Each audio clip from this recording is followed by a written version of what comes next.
moderator throughout the night. We're going to go over a couple of things real fast. I'll kind of give you a run of show of how this evening is going to go, and then after that, I'll let the smart people up here start talking. So we will go ahead and start off with our presenting sponsor. It's Baylor, Scott, and White. I'm sure you have all heard of them, so I'm going to go ahead and run through some notes that they gave us to let parents know what it is that they can offer your student athletes. So we'll get through that. As soon as I read those, then we're going to bring up the managing editor of Dave Campbell's Texas Football, and Mr. Greg Tepper. He's going to tell you about those magazines, which, by the way, those are very popular and in demand. So if you have not picked one up, make sure on your way out to grab that and see if your student athletes' names are in there. And then after that, we'll go and we'll start getting on to the panel. But first, like I mentioned, Baylor, Scott, and White, a special thanks to them for being our title sponsor here this evening. They are the largest non-for-profit healthcare system in the state of Texas.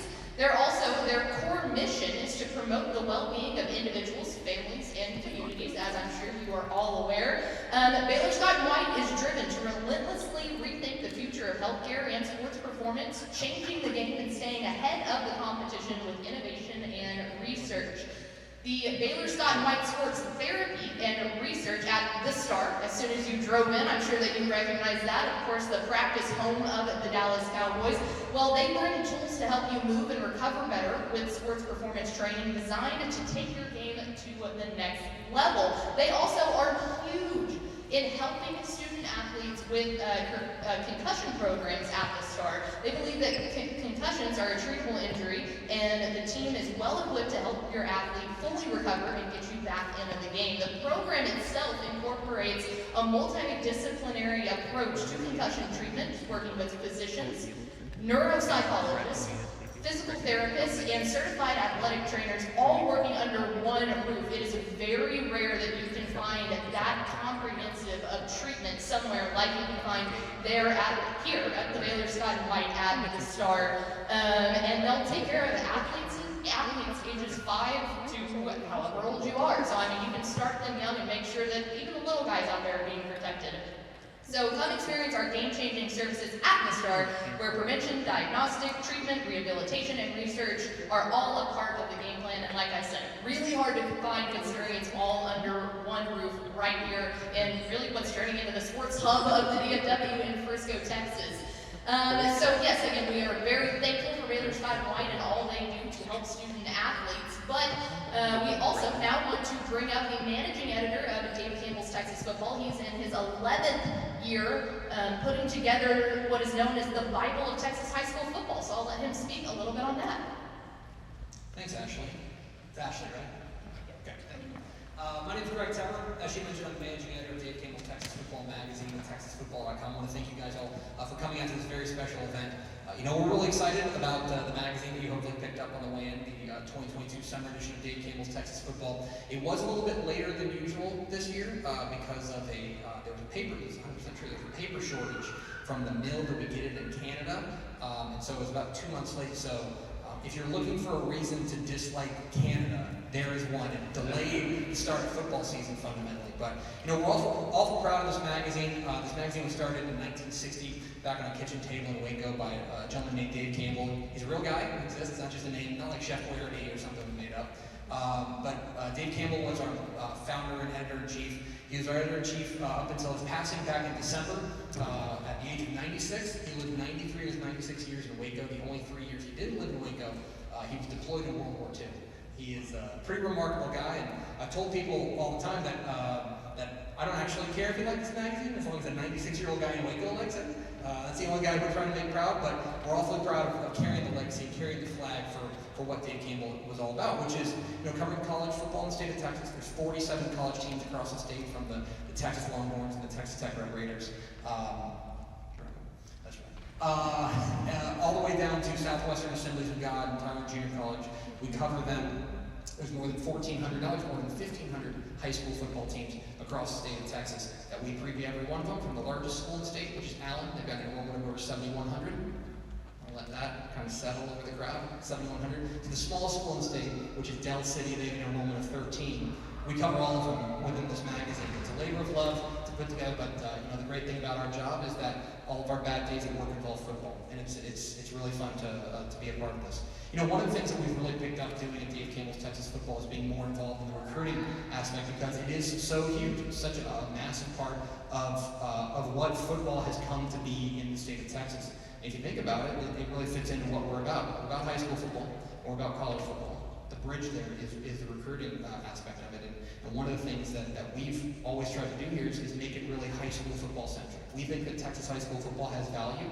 I don't think it's a farm system. I don't think it's something that should only be viewed as we should only pay attention to the 5-star prospects or the 4-star prospects. Instead, there's value in playing high school football and playing for your community, representing your school.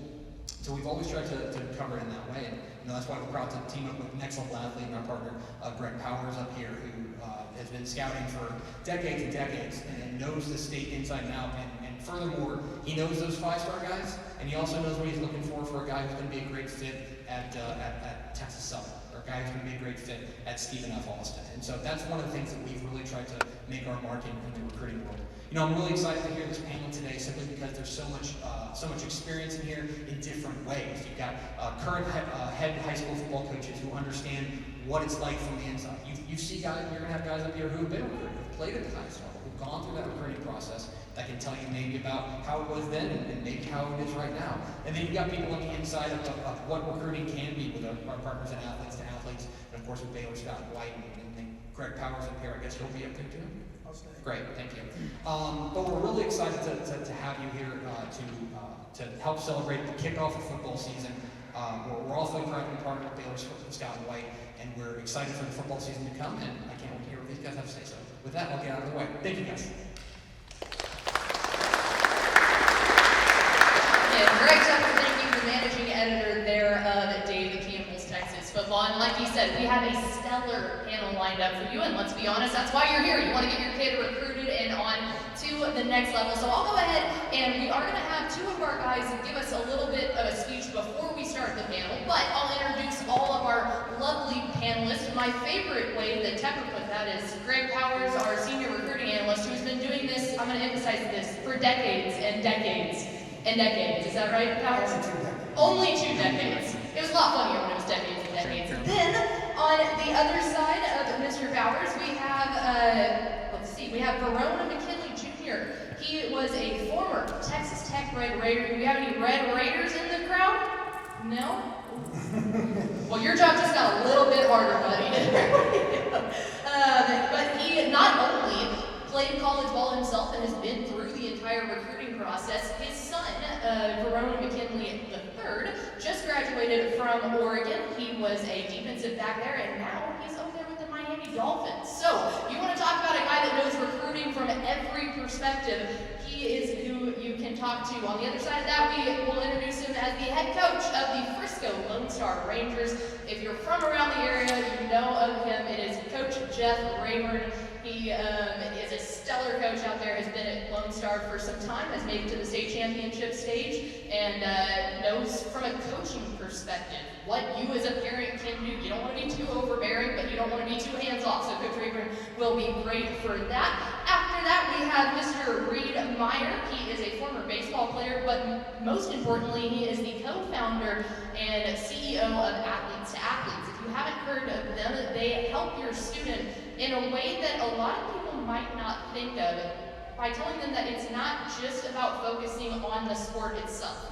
You need to be aware of where you're going to live for the next 4 years, what kind of friends that you'll have out there. So Athletes to Athletes is one of our proud sponsors, and Reed will have a fantastic time telling you all about that. Then, just past him, we have Mr. Brian McCall. He is the Director of Human Performance right here at the Sport Academy. So he's going to talk in just a little bit to tell you about this unbelievable facility. If you haven't been here before, I'm sure when you walked in, you had the same reaction I did. Wow. So he'll tell you everything that this place has to offer, and if you're from Frisco, it's right here in your backyard, so you can come take advantage of it. And then finally, we have Dr. Zane Dodd. He is a licensed psychologist and the director of clinical services at the Center? The Crystal Center. The Crystal Center. So he will tell you a little bit about that, and he's actually going to be our first speaker here. So Coach Dodd, or Dr. Dodd, sorry, we're used to talking about coaches around here, is going to tell us a little bit about what it is that the Chrysalis Center has to offer. Sure. So the Chrysalis Center is it's a group practice. Myself, my co-founder, Carla Poli, was here as well. We work with a whole range of folks. We're building out a sport performance program as we brought in another sport performance psychologist currently. We're in Southlake, Texas, but we do partner and do some work with Baylor Scott and White and some others in the area. We work with a variety of high performers. It's not just sport. I mean, obviously we're talking about sport tonight, but we really enjoy just helping people optimize whatever it is they do, finding their highest potential. So that's probably a good introduction to what we do. Fantastic. So we will hear more from Dr. Dodd in just a little bit, but now we're going to turn it over to Brian McCall. Like we said, he is I want to make sure that I get everything right here, the Director of Human Performance right here at the Sport Academy. So go ahead, take it away. Yeah, this facility, as you might be seeing, is second to none. I've been involved with performance training for over 20 years now, and I've never seen a facility or a platform with this great physical assets. But even more than that, it's the programs that are offered here. We've got a partnership with Baylor Scott and White, which offers medical rehab services, but also too, we have sports performance, we have recovery therapy, we have manual therapy, we do events here. So it's a facility I really would like to leverage for this community to take advantage of, because there's really something for everyone. If you're a 5-year-old, all the way to an Olympic athlete, there's something here you can take advantage of. You want to talk a little bit about the cognition lab? We see what you have there on the wall, and I think a lot of people, there were some folks from Campbell's coming in going, hey, what is that? Will you talk a little bit on that for us? Yeah, it's really your mental capacity. You know, sports is more than just the physical ability, your 40-yard dash, your vertical jump, things like that. But a lot of these athletes, how fast do you think? Your sensory apparatus, how quickly do you make decisions? Do you make the right decision at the right time? And so we found out we can train the brain too, as well as training the physical assets. And so that's another part of our program that's integrated very much into the physical capacities as well. Fantastic. All right, well, here we go. We'll go ahead and get our panel started here. And we're going to start off with Greg Powers, like we said, Senior Recruiting Analyst with Dave Campbell's Texas Football. And we'll kind of start with an overview of how we see recruiting a little bit, and then maybe some concerns about recruiting. And then in the back half, we will get to answers that you want of how you can kind of go through that recruiting process. So, Powers, we're going to start off with you. Everyone sees stars. We hear 5 stars, we hear 4 stars, but what exactly does that star mean? What power does that hold? Wow, you went right for the right jugular. I'm not here to mess around. These folks need answers. At Dave Campbell's Texas Football, we do employ a star system, and the top 5 players in the state every season are rated as 5-star prospects, and the corresponding 45 after that are rated as 4-star prospects. Outside of that top 50, there are a lot of 3-stars and 2-star prospects in the state of Texas. We generally sign around 400 players to go to D1 in the state every single year. But in general, star ratings were created as a way for college football fans to track their favorite athletes. And I kind of want to draw a correlation here between what a star rating may mean for a top-rated player and what it may mean for a guy who's just trying to get to the next level, right? And that's very important, I think, because a lot of times you'll have a question, why is this guy a 3-star and I'm no stars? Or does having stars next to my name help me throughout the recruiting process? And I think that's really what we're diving into here tonight, is how can I help my student athlete get to the next level? And star ratings are a way for colleges and fans and the general public to track who maybe some of the top players are, not only in the state but across the nation. And it can help you get some looks if you have a star next to your name. It maybe gives a college a way out to not offer you a scholarship if you don't have what they deem as to be high enough stars. They could use that as an excuse. But by and large, I think the person that you want to be a 5-star with is your head coach. If your head coach believes in you and thinks that you're a 5-star athlete on the field, in the classroom, on the practice field every day, that's the most important thing, because the colleges are going to have a very good relationship with your head coach in high school. So that's the guy who you really want to be a 5-star with. And he can help you get to the next level. He can give you advice on what you need to do to be successful once you get to the next level, or what you need to work on to possibly earn a scholarship offer. And those are very important things, right? Because if you can't check some of those boxes, you're never going to make it in college anyway. So I would advise a lot of student athletes, parents of student athletes, to empower your football player or athlete to have a good relationship with their head coach, be able to sit down with them, ask them for advice, tell them that you want to get to the next level, and then maybe they can lay out some goals for you, or tell you where you need to make improvements to make that dream come true. So that's really how I kind of see the star ratings. They're a beginning or a way to guide you as a fan to who the top players are, but it's not the end-all be-all when it comes to the recruiting process. If you're a good player in Texas, playing for the team that has 13 athletes to the team that or 13 enrolled students to the team that has 7,111, college is going to find you. The world is shrunken away with social media and highlight films and all that. They'll find you. So put in the work and do the training off the field, and you can make it there. It's my opinion. Well, and you mentioned that such a key portion of that is having that relationship with your head coach. And I don't know if you remember, but we actually do have a current head coach in Jeff Rayburn sitting right there from Frisco Lone Star. Coach Rayburn, I want to ask you, a lot of times obviously that's seen as straight line recruiting. Why is that process so crucial and really the correct way to go about it?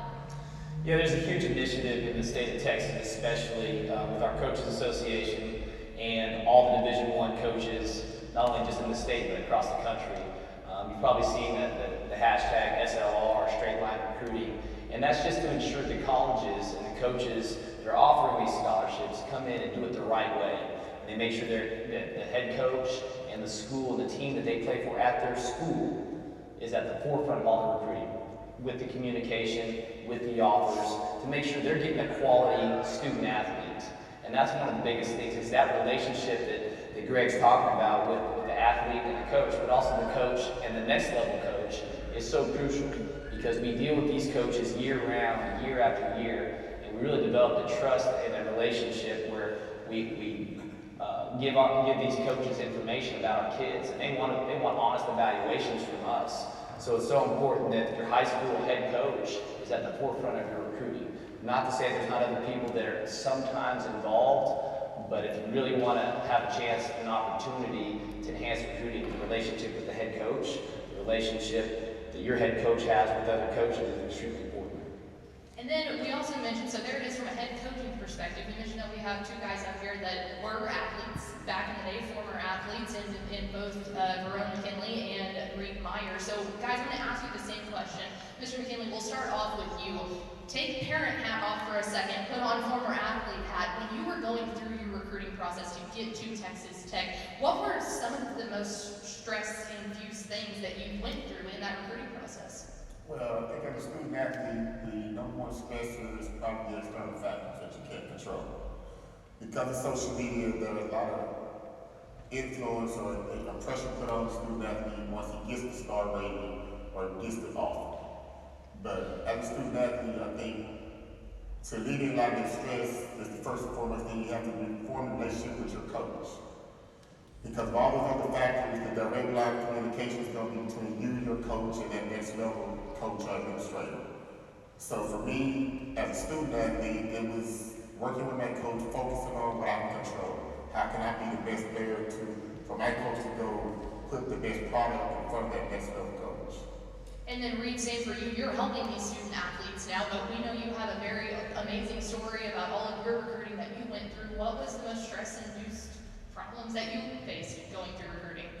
Yeah, I'm actually going to piggyback off that comment a little bit there. You know, the external forces that sort of play on how you think about where you want to go to college. So you've got parents, you've got coaches, you've got outside forces, friends, family, whatever it might be, and they'll have different expectations for you or different thoughts on what you should do or where you should go. And as a 15, 16-year-old kid, it's nearly impossible not to take those into consideration when you're thinking about where do you want to go to college and what you want to do. But the reality of the situation is that they're not in those classes, they're not earning that degree, they're not with those people, they're not with that coach. So you need to focus on making a decision that's going to be the best fit for you holistically and do whatever you can to try and not block out, but take with a grain of salt everybody else's thoughts and expectations. You need to do this for yourself and for your own future professional, personal goals, and not because you think somebody in your friend group would think it was really cool if you went to a certain school, or if you got to say on Twitter that you committed to a particular program or whatever it might be. And then, Dr. Dodd, this really fits in perfectly to what y'all do over there at the Chrysalis Center, kind of focusing on the psychological aspect of all of this. What would you say that are some struggles that you've seen mentally with students going through this process, and tips that you would give to help not only the student athletes, but obviously we have a ton of parents here too, to help their student athlete get through it? Yeah, the things that people are just saying, I think, is it's music to my ears, because I think it is probably the most difficult aspect of this. And so let me back up for just a second, say something about kind of sports and performance psychology. I think most people think of that in relation to kind of mental skills training, developing kind of capacities to perform at a higher level. But there's a broader picture which has to do with development, right? Like development as a person, not just development as an athlete, right? And using sport in the context of sport to develop as a person. And I think what we're talking about is really important, especially to parents, not just to students, is I think when we're talking about really young youth sport, we do a better job of recognizing that we're building people, right? We're using sport to build people and character. And as we get kind of more invested and more advanced, and it becomes more of a process, and maybe even a business at some point, we can lose sight of that piece of it. And this is such a critical developmental window. And the things that people are talking about, this window around identity, and if we think developmentally about this age period, we call maybe individuation separation, right? Like this is when you start to kind of leave the family, right? Start making choices. And there's some real challenges that come with this process, I think, especially with social media and that sort of thing, where teenagers in general already feel like they're on a stage, right? And everybody's watching them almost to like it's painful at times. But some of these kids are quite literally on a stage for the world to see all the time. And I think as parents, as coaches, being able to help that young person make, like you're saying, make choices that are in their best interest, understand too where it can go wrong, and we get caught up in the things that make us feel good, but at times in ways that aren't necessarily in our best interest. So there's a lot more to say about that, but I wanted just to kind of for parents to help them be grounded in kind of what the process is at that point in life. Well, and you mentioned it too. Nowadays, when you look at what it means to stay grounded, we're all on social media. It doesn't matter if you're grandma or grandpa now, or if you're little bitty. It seems like everyone's on there, and obviously that's a big challenge right now because you see what other people are doing. You see what other people are tweeting out. So Powers, I want to throw it back to you real fast. When it comes to social media, making sure, like they've all said, that you're not just taking what everyone else wants out of you, what is your advice for parents and students to use their social media in a way to promote themselves in a healthy manner? Well, first and foremost, I would advise that Twitter is, for recruiting purposes, is probably the predominant social media platform. If you're a parent of an athlete, or you're an athlete that wants to go through the recruiting process, I would advise you to make a Twitter and take a professional mindset when you do set up that social media platform. Make sure that you put your real name in it. Try to work your real name into your at name. I think that's very important, so that, especially if you have a common name, that colleges can find you. Reporters who may want to ask questions about your recruitment can be able to find you. I think those are very important things as well. Make sure that you create a nice huddle reel, 3 to 5 minutes long, with your best plays at the front of it. Make sure that you embed that in your social media profile so that they can watch it. Tell them what team you play for. Play at Frisco Lone Star, make sure that you say that on your social media so they know what high school and which head coach to reach out to if they like your tape. And then also make sure that you control that social media in such a way that you're not putting stuff on there that will deter and limit you from other programs, or a lot of programs are looking at you. Be professional there. If you want to make a second social media, or if you're a parent who wants to help your student athlete manage a social media account, that's fine. Let them make a separate social media account. Those are all really good things to do, and guidance, I think, for using social media to put your best foot forward, to be discovered, or make sure that more people can find out about it. Well, and you mentioned that, okay, so say everyone does the right thing. They have their Twitter all ready to go. They have their highlight tapes all ready to go. Then, where do they go? Well, they go to a coach like Coach Rayburn and they start asking questions. So, Coach, when you get a call from college coaches, what are the typical questions that they're asking about your players? You know, generally those guys have done their homework. They can see the measurables, they can see the huddle highlights and see if they can play. What those guys want to do when they come in our office as head coach, they want to know about the things that they can't see on film. What's the character of the young man? Is he a hard worker? Is he a good teammate? What type of student is he with his teammates? And believe it or not, they ask about mom and dad. How's mom and dad? Because in today's society, with all the parents involved in athletics, the good, the bad, and the ugly, they don't want to deal with parents that are going to be an issue once they get to the next level. Totally fair. Can't blame them there. And I guess that's something that, like Reed, we'll go back to you here when you were being recruited and stuff like that. What were various ways that coaches reached out to you? Did you go to camps? What was the best way to kind of get your face out there and seen in a good light? Absolutely. So, you know, the closer you can get to a coach, the better, right? So, in person is always going to be the best. Phone calls are the next best. Direct messaging, text messaging, things like that, or next email as it goes. When I was doing it, it was mostly email and phone call or speaking to a coach whenever they were at the camp itself. I think one of the important things to focus on that, though, is when you do go to camps, quantity does not outweigh quality. You don't want to shotgun spread and spend all your money, spend all summer going to 50 different camps, just trying to get in front of anybody, because when the coach asks you, hey, why are you here? Your response can't be, well, it was a camp, so I came. You've now put yourself in the same role as 50 other, 500 other kids that are at that camp.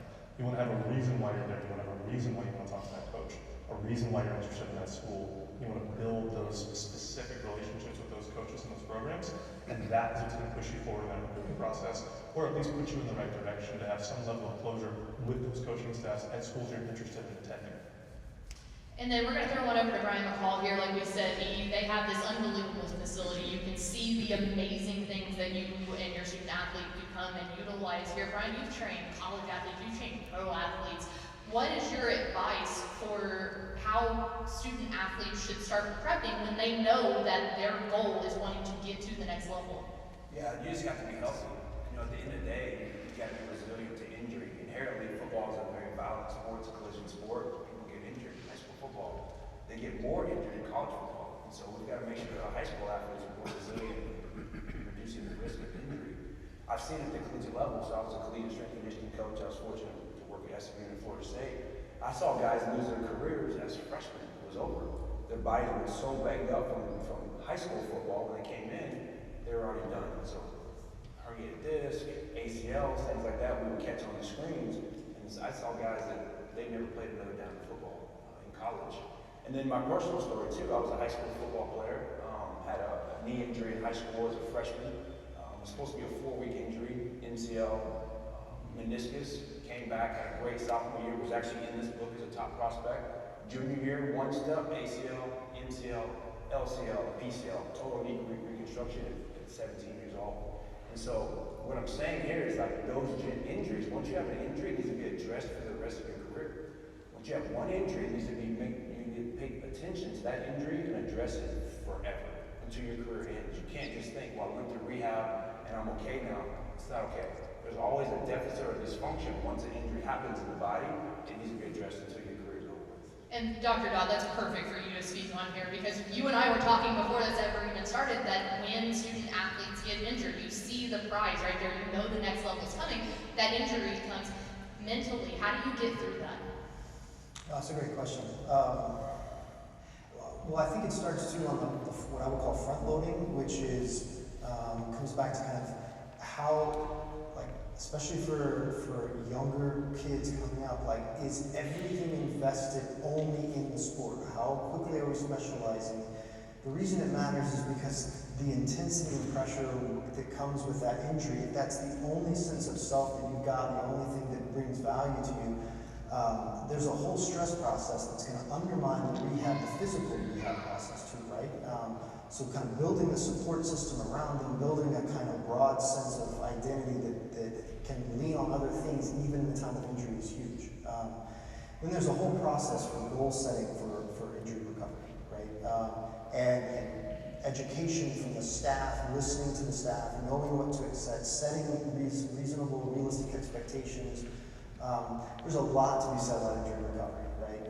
But I think having a solid sense of self that allows you to kind of feel like everything is not on the line in that moment, I think is really important. So we will get to, in a second, some tips for the parents, but before we get there, I do want to hit back with Greg Powers real fast. You mentioned it slightly earlier. We talked a lot about social media, but there's a whole other side of your recruiting that puts it in front of the college coaches, and that's making those highlight reels. We see huddle tapes all the time.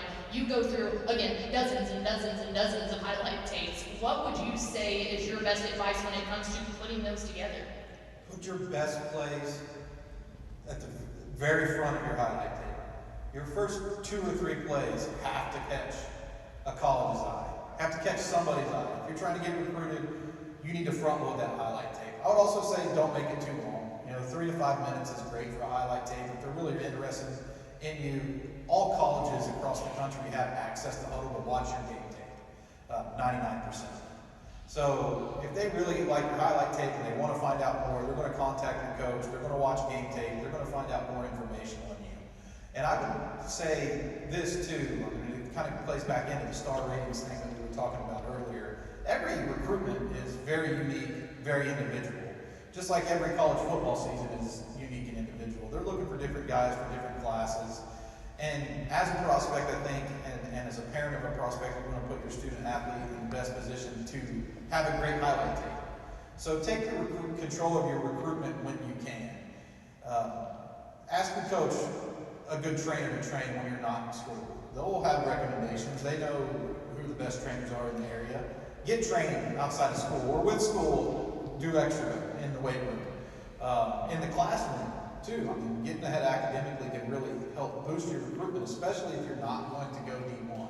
If you're not a D1 player or a D2 player where they can't, if you're going to go D3 where they can't offer you an athletic scholarship, academics are key if you want to play there because they can give you an academic scholarship and they're trying to give you an academic scholarship. So you want to put your best foot forward with that as well.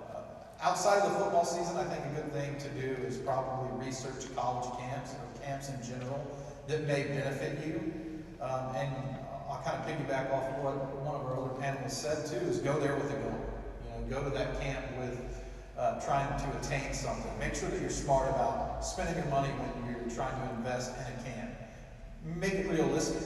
Whenever you want to go to a college camp, it doesn't make a whole lot of sense if you're 5'8" and 150 pounds and you're trying to get a scholarship to Alabama. That's probably not going to happen. It's not likely, right? You don't want to limit anyone, but it's not realistic in most instances. So pick college camps that could benefit you where you can get a scholarship. Put those colleges on your radar and take a realistic approach to the recruitment process. All right, and then Brian, we talked earlier that you went through the recruiting process yourself, again, Red Raiders, but you just got to watch your son play with the Miami Dolphins this past weekend. When you look back at the best ways for a parent to be involved in the recruiting process, what would your tips be for everyone out here right now? To piggyback off of what Powers was just speaking on, highlight tape. 5 plays can get you recruited. Remember, it's a highlight tape. It's not, I made a tackle, I caught a ball. It's something that makes you stand out from the thousands of other kids across the country. And so first thing I always taught, my kid, he was coming up, is that think outside of your hallways, your school, your walls. You're not competing against just your teammates or your city or your state. These colleges are getting 25 scholarships a year to in the best 25 players they can find across the country. Now it's across the world. They're going there. In Australia, you get kickers and everything. So this is a very competitive sport. And it's not just doing a quick video, putting it on social media, and it got a lot of likes. The way I always taught it was the who, the what, the how. Who am I? The profile he mentioned. Set up the social media, have your kids to run it. Parents, if you want to assist, but do not try to run it for them. Because once they see the who, okay, this kid is at Frisco Lone Star, What is he doing? He's a great player. At that point, they want to know him. They want to understand that kid and get to meet that kid. It's the saying that the younger people in here doesn't understand. I learned it as a parent was it goes down in the DM. That deal on social media happens, coaches want to reach out to the kid. You know, initially I kind of got frustrated. It's like, hey, you know, this is a grown man talking to my 16, 17-year-old kid. You need to come through me. They don't want they don't want the big binders. They want you to know the real kid and what he's really about and how he thinks. Because at the end of the day, if they give your kid $300,000-$400,000 scholarship, dad and mom's not there. So they want to know how this kid thinks. And a lot of times, the football, like Coach said, that's already out the way. They're not talking to you, they don't like the football. But they're trying to decide, why do I like this kid, even if you get an offer. They're going to offer, you know, at least 10 kids at every position. And probably going to sign 2 to 3. So at the end of the day, what's going to be the differentiating factor on separating you from another kid? It's not the on the field, it's the off the field. Or you take care of your business academically, socially, what's on that social media. Are you a person that they know can represent this university when they go to sleep tonight? Because you gotta remember, these coaches are making big money to make the right decision and bring a kid that's gonna represent their university. So for me, as I was looking at my kid go through the process, it was all about what is your brand and how can you find a place that's gonna fit you and also complement that university. So I need all of y'all to go home tonight with your kid in the eyes and tell them that it goes down in the DMs, okay? And see what they say. They'll get a kick out of it. Unbelievable advice there. We've got one more question I'm going to ask Coach Rayburn, but we will open it up for a very quick Q&A. So if you have any questions, go ahead and have those start running through your mind here. But Coach Rayburn, you mentioned it earlier. Obviously, we just asked from a parent's perspective, and your little ones aren't there yet, but you've dealt with plenty of parents. What is your advice from a head coach to the parents of saying, this is kind of this median range of where you need to be with involvement in the recruiting process? Yeah, I think number one is just stay informed. Know what's going on with your student athletes. If you have questions for your head coach, reach out to them and ask them for their help. Because I promise you, they're willing to do that. The coaches, a lot of times, we go through this day in, day out, year after year. As parents, especially if it's your first child, it's the first time to go through it. So you have a lot of questions. Do as much as you can. There's a lot of information out there. Just make sure you stay informed. Number two, I think Verone spoke about this earlier, is control the things that you can control. You can control that classroom, your GPA, your test scores. You can control how you act, the character that you're going to be represented by, that your coach is going to speak upon. Are you a great teammate? Are you a great citizen in society? And so if you can control those things, those will help you. That won't guarantee you anything, but if it's the other way, if I'm not taking care of the academics, I'm not taking care of the character piece, then it'll guarantee you the other way for sure. And the last thing that I always tell parents is, don't play the compare game. It's so easy to play the compare game. You look on social media, and this kid has this offer, this kid has that offer, my kid's better than him, they grew up in Little League, and he played for them, and he was better. And there's so much of that compare game. And a lot of the stuff that you see on social media isn't true. It's just false information because you can be whoever you want on social media. So I think a lot of the parents and the kids as well buy into some of that. So be informed, control what you can control, and then don't play a compare game with anybody else. Just worry about your own individual situation. Perfect. All right, like I mentioned, we will go ahead and open this up for Q&A. I do want to mention real fast, before we do that, there will be free In-N-Out burger right after we conclude with questions and answers. And all of our panelists will be walking around, so you can go ahead and talk to them a little bit more. You can grab magazines. But we will open up the floor real fast. Does anyone have a question for any of our panelists? Yes, go ahead. How helpful do you find it being for a student athlete if they happen to do multiple sports and trying to promote it and promote them in that way? If they do wrestling and football or baseball or whatever. Is that helpful or not? If you ask by and large the college coaches across the country, they're going to say they want dual sport athletes. They want athletes to play multiple sports, to develop multiple skills, and if nothing else, they've had the opportunity to compete year round. If they want a kid, if he plays football, they want a kid that's been up to the free throw line with with 2 seconds left, having to drain some free throws, or being up to the plate with a full count and having to swing and make a play for the baseball team. They want kids who want to compete at a high level, and they want to see those multifaceted skills as well. Anyone else here? Do you want the microphone? Good.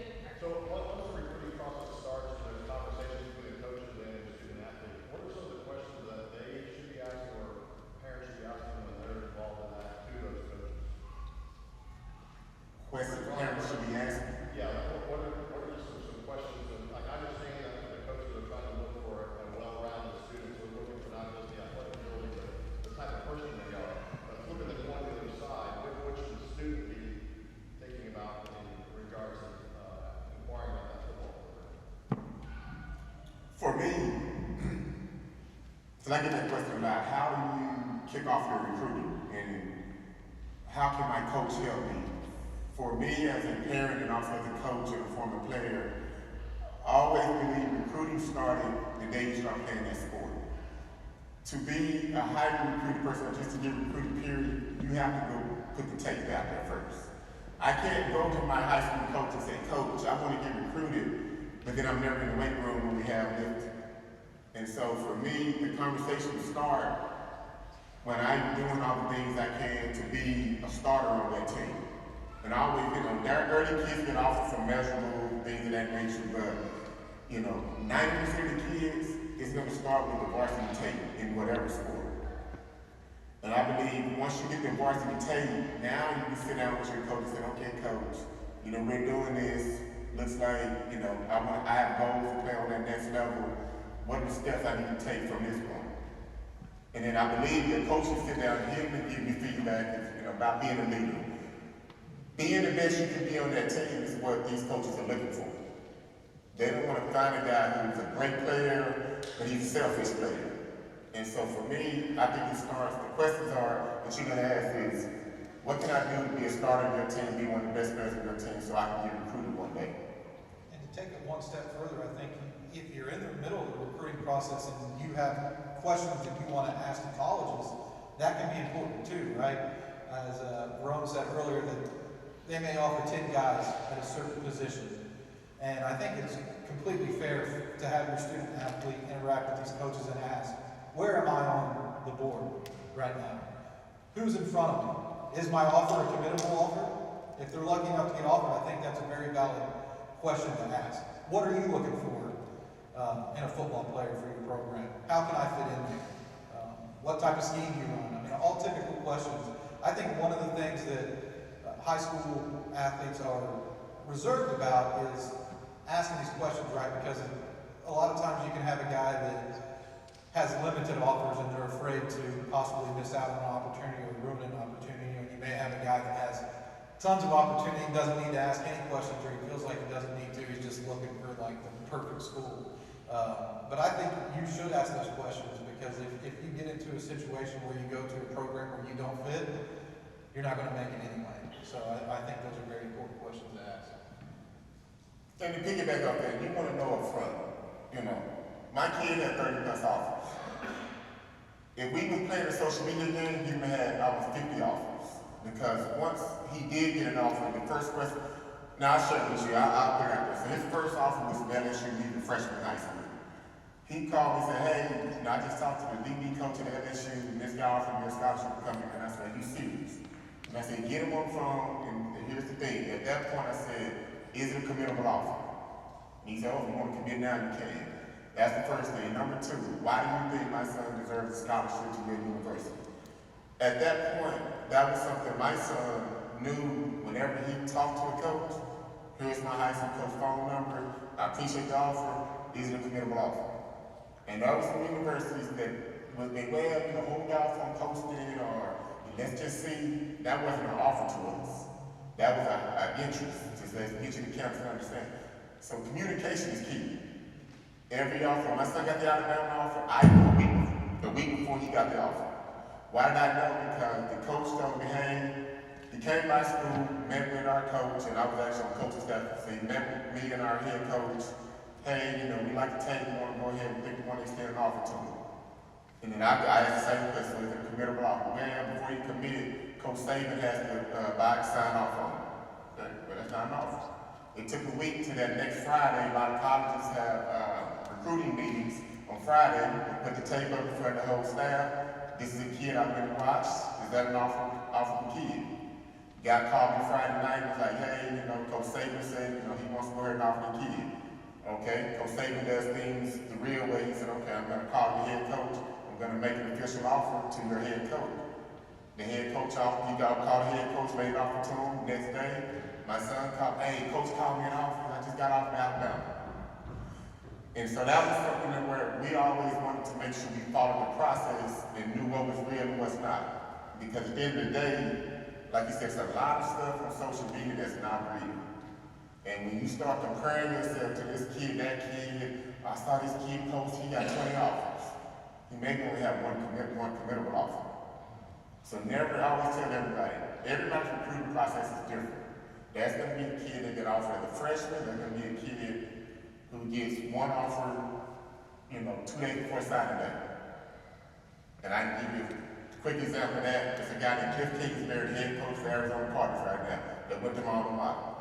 Cliff Kingsbury got an offer from Texas Tech University on the Monday before signing day. Signing day is the first Wednesday of February. Turned out pretty good for him. There is no doubt about that. All right, guys, before we fill our guts with awesome In-N-Out burgers, we've got room for about one more question. Do we have any more questions out there for our panelists?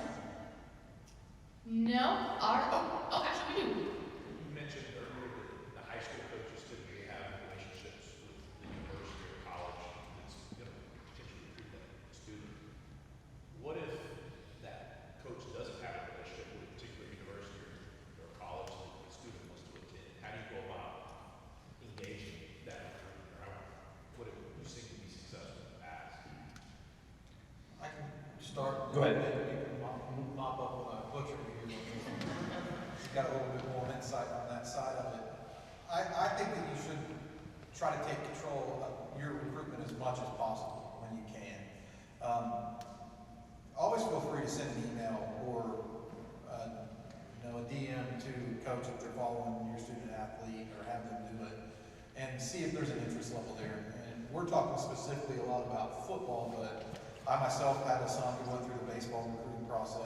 He went through the baseball recruiting process, and it's different. His daughter's now going through the soccer recruiting process. They're completely different than football.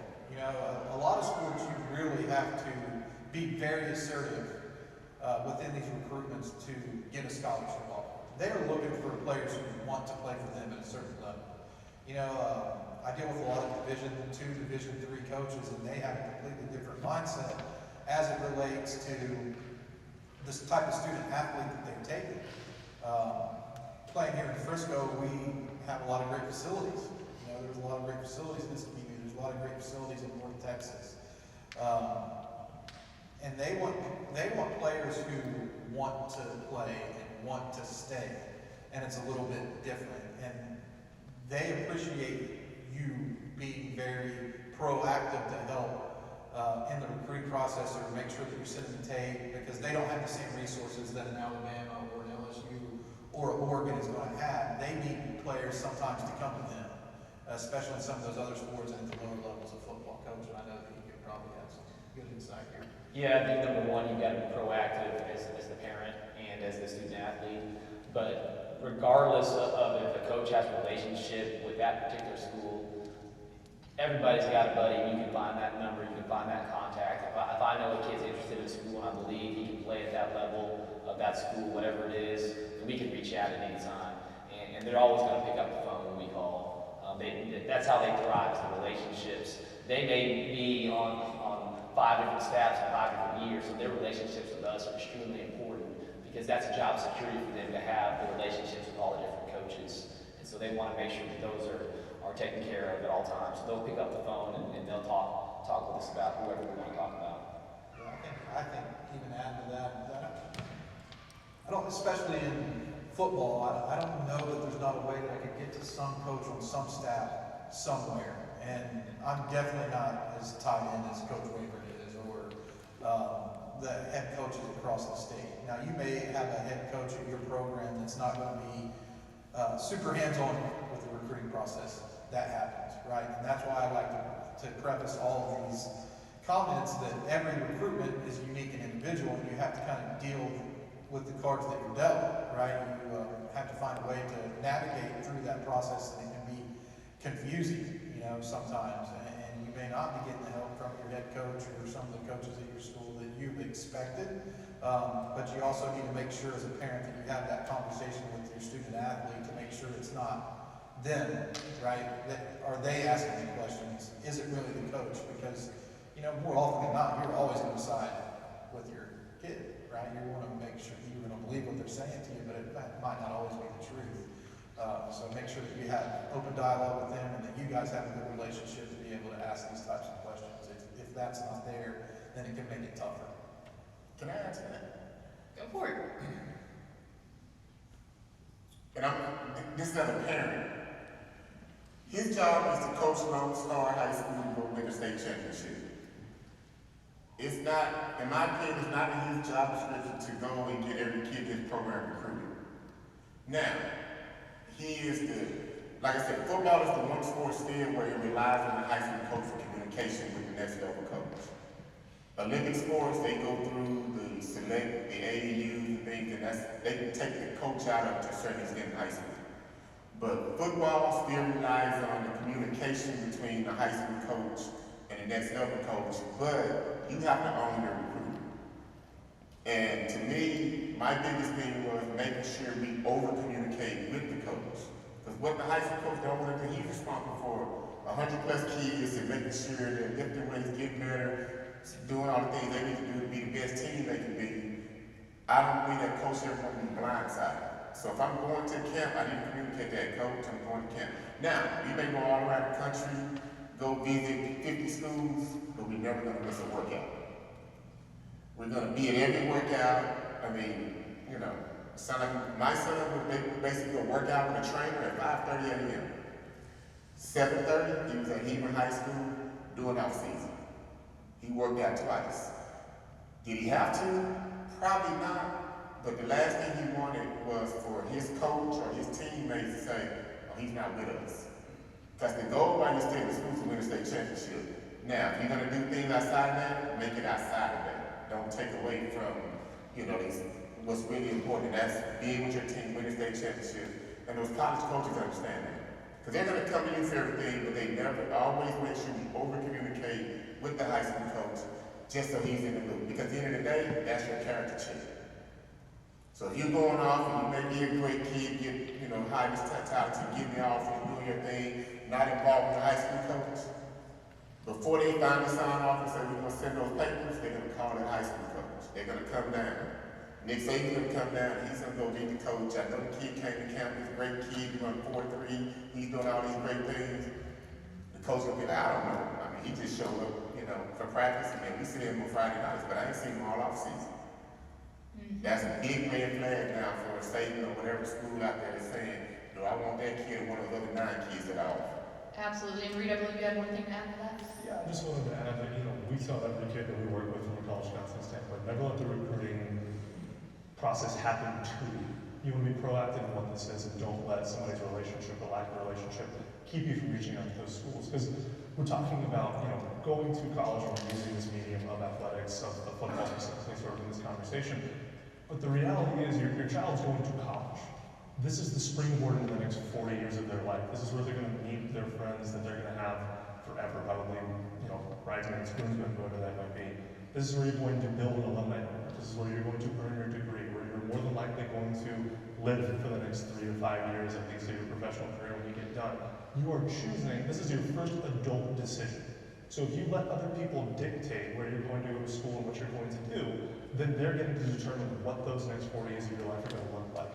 You need to take ownership and have a passion for finding a school that's going to satisfy you academically, athletically, personally, financially. So that when you make that decision, you go to that school, you're all in every aspect of your college experience. You're not hoping that this athletic leg is going to keep everything else up. Because if one thing goes wrong, if you get hurt, if the next guy comes in and he's 5% better than you, then what are you going to do now? So don't let the recruiting process happen to you. be proactive and choose those schools that are going to set you up to be the person you want to be. And that, ladies and gentlemen, is what we call an ender. Guys, Greg Powers, Verone McKinley Jr., Jeff Rayburn, Reed Meyer, Brian McCall, and Dr. Zane Dodd. Give it up for them. Absolutely fantastic. Our panelists will be just walking on the stage, so if you have any more quick questions for them, they will be right there. We are going to, we have free In-N-Out burgers. So if you would like a burger, because let's face it, we're not training to go play in the next level, so go ahead and visit our friends at In-N-Out. You will go out those double doors that you came in and then over to the left. The In-N-Out trailer is right there.